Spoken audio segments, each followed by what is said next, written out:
Royal news group में आपका स्वागत है।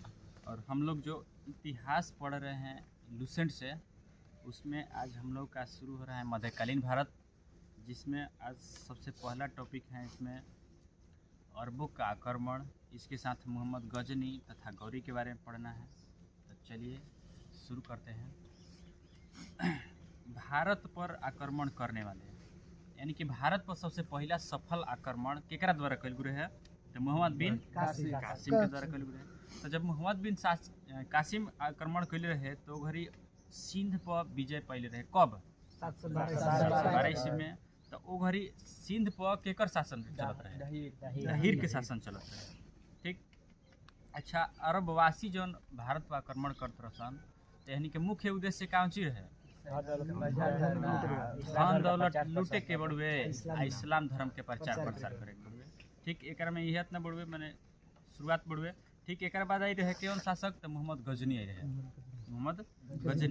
मोहम्मद गजनी के बारे में तनी ऐसी पढ़ते हैं हमनी के।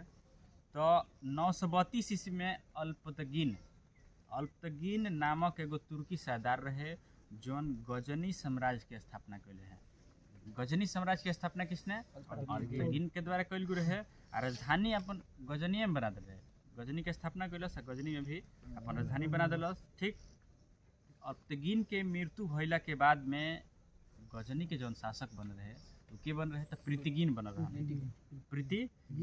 रहन गदी बैठ रहे। ठीक। प्रीतिगीन शासक जो रहे एक शासन कल कितना रहे? तो 972 से 975 ईस्वी तक रहे। 972 से 977 ईस्वी तक रहे। ठीक। आ सर्वप्रथम भारत पर इहो आक्रमण कैल है, एक शासनकाल में कैल गए आक्रमण। लेकिन प्रथम तुर्की आक्रमण जब क्वेश्चन पूछ दी कि भारत पर प्रथम तुर्की आक्रमण कब कैल गए है, तो पंजाब के शाही वंश के जब शासक रहे ओकरा विरुद्ध कैल गए, जयपाल के विरुद्ध। पंजाब के शाही वंश के शासक रहन जयपाल के विरुद्ध भारत पर प्रथम तुर्की आक्रमण कैल गए। जबकि प्रथम अरबी आक्रमण अरब के द्वारा केकर द्वारा? तो मोहम्मद बिन कासिम के द्वारा कैल गए। ठीक। हाँ, नेक्स्ट क्वेश्चन बढ़ुए। तो अल्पतगीन जो बढ़ुए वो घर रहे। तो अल्पतगीन के गुलाम तथा दामाद के रहे? तो सुबुक्तगीन रहे। 977 ईस्वी में गजनी के गद्दी पर बैठे रहे। ठीक। गजनी के गद्दी बैठे रहे। मोहम्मद गजनी जो रहे वो सुबुक्तगीन के ही लड़का रहे, यानी कि मोहम्मद गजनी के पिता का नाम क्या रहे? सुबुक्तगीन रहे। ठीक। सुबुक्तगीन यानी कि मोहम्मद गजनी के जन्म कब रहे? तो 971 में रहे। 971 ईस्वी में रहे। ठीक। मोहम्मद गजनी जो रहे अपन पिता के शासन काल जब चलत रहे ओकर, तो कहाँ के शासक बनावल गए ओकर के? तो शासक रहे खुरासान के शासक रहे। ठीक। मोहम्मद गजनी जो बड़े 27 वर्ष के अवस्था में, यानी कि 71 और 27 98 में गद्दी पर बैठ गए। 998 ईस्वी में गद्दी बैठ गए रहे। ठीक। एक बाद जब गद्दी बैठे रहे तो वो दूगो उपाधि ले रहे, यामीन उद दौला के साथ साथ यामीन उद मिलाह के उपाधि धारण करे। यामीन उद दौला यामीन उद मिलाह के उपाधि मोहम्मद गजनी देवल गए है। ठीक। चलो, तो मोहम्मद गजनी के देवल गए है। तो मोहम्मद गजनी के बारे में कुछ आक्रमण बढ़ुए। जैसे भारत पर कितना बार आक्रमण किया था? 17 बार आक्रमण कैल गए है। उद्देश्य क्या रहे? तो धन दौलत लूटे के रहे। ठीक। एक बाद हमनी के 17 बार जना में सबसे पहला आक्रमण यदि पूछेला कि मोहम्मद गजनी का भारत पर के विरुद्ध सबसे पहला आक्रमण कब किया गया था? 1000 ईस्वी में, टंच 1000 में कैल गए है। ठीक। एक बाद तो 1001 में जब शाही राजा जयपाल के विरुद्ध आक्रमण कैल रहे, एक में भी मोहम्मद गजनी जीत गए है, जयपाल राजा के हार गए। ठीक बा। चलो, एक बाद आइन जा कि 1008 ईस्वी में भी मोहम्मद गजनी ने भारत पर आक्रमण किया था। ठीक। तो किसके विरुद्ध किया था? तो नगरकोट जो जगह रहे ओकरा विरुद्ध कैल गए सबसे दूसर का बार 1008 में। ठीक। वही घड़ी यही हमला में ओकर के मूर्तिवाद के विरुद्ध पहला जीत भी बतावल गया है। मूर्तिवाद के विरुद्ध भी सबसे पहला जीत वाला हुए है। सबसे चर्चित आक्रमण कहल जाला एकर। हाँ, मोहम्मद गजनी के सबसे चर्चित आक्रमण 1025 ईस्वी में रहे। कौन कैले रहे? कहाँ कैले रहे? तो सोमनाथ मंदिर पर आक्रमण। सोमनाथ मंदिर बताओ कहाँ बात? गुजरात में, सौराष्ट्र कहल जाते रहे वो घड़ी। ठीक। तो वो घड़ी कितना जीतले रहे? तो 20 लाख दिनार जीतले रहे। 20 लाख दिनार जीतले रहे। ठीक। चलो एक बाद क्वेश्चन बढ़े कि सोमनाथ मंदिर से जो लूटे गए क्रम में मोहम्मद गजनी पर यानी कि मोहम्मद पर जाटो के द्वारा भी आक्रमण कल गए रहे आ संपत्ति कुछ लूट के लेके इहो चल गए सन। ठीक बा। चलो एक बाद क्वेश्चन हमें पूछेला कि मोहम्मद गजनी के मृत्यु कब रहे 1030 ईस्वी में मृत्यु भय रहे यानी कि 1030 ईस्वी में एक मृत्यु भय रहे केकर मोहम्मद गजनी के मृत्यु भय रहे। ठीक। मोहम्मद गजनी के भारत पर अंतिम आक्रमण कब किया गया था मरे से 3 साल पहले 1027 ईस्वी में कल रहे आ ककरा विरुद्ध रहे तो जाटो के विरुद्ध अंतिम आक्रमण किया गया था। ठीक है जाटो के विरुद्ध कल रहे। ठीक। एक बाद क्वेश्चन बढ़े कि सुल्तान की उपाधि धारण करने वाला पहला शासक कौन था मोहम्मद गजनी ही था। ठीक।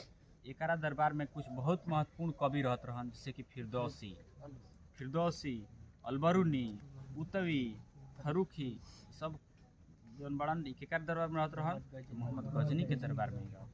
ठीक। तो एक बाद एगो टॉपिक बड़े छोटा सा मोहम्मद गौरी कहाँ के शासक रहे तो गौर प्रदेश के ही शासक रहे जौन छोटा सा राज्य रहे।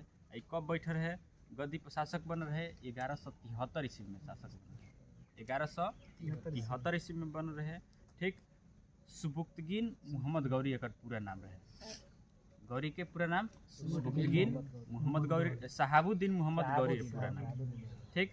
आज सबसे पहला आक्रमण ई भारत पर कब कैल रहे यानी कि जब गद्दी पर बैठे रहे 2 साल के बाद यानी कि कब 1175 ईस्वी में 1175 ईस्वी में मुल्तान जगह रहे मुल्तान के विरुद्ध सबसे पहला आक्रमण कैले रहे के तो मोहम्मद गौरी।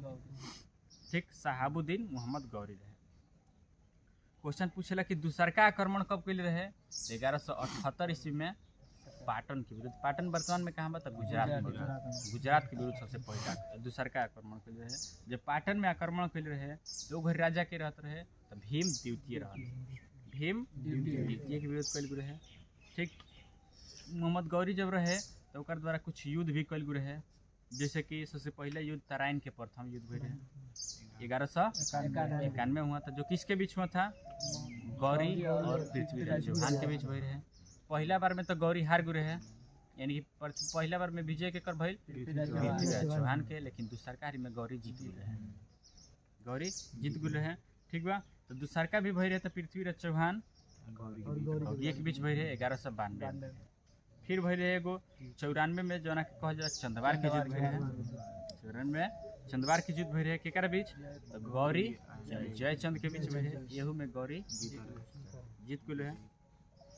ठीक बा। चलो तराइन का प्रथम युद्ध में जौन पृथ्वीराज चौहान के जौन सेनापति रहे ओकर नाम का रहे स्कंद शासक रहन सेनापति रहे। ठीक। मोहम्मद गौरी के हत्या जौन बा कब कैल गए रहे तो मोहम्मद गौरी के हत्या 1206 ईस्वी में 15 मार्च 1206 ईस्वी में कर दिल गए रहे और वही करीब 1206 ईस्वी में गुलाम वंश की स्थापना कैल गए रहे। ठीक।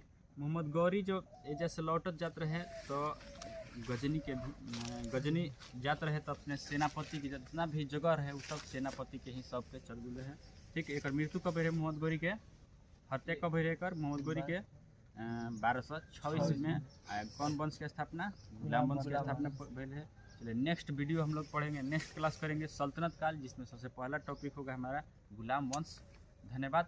यदि आपको अच्छा लगे तो चैनल को लाइक सब्सक्राइब और शेयर भी करें।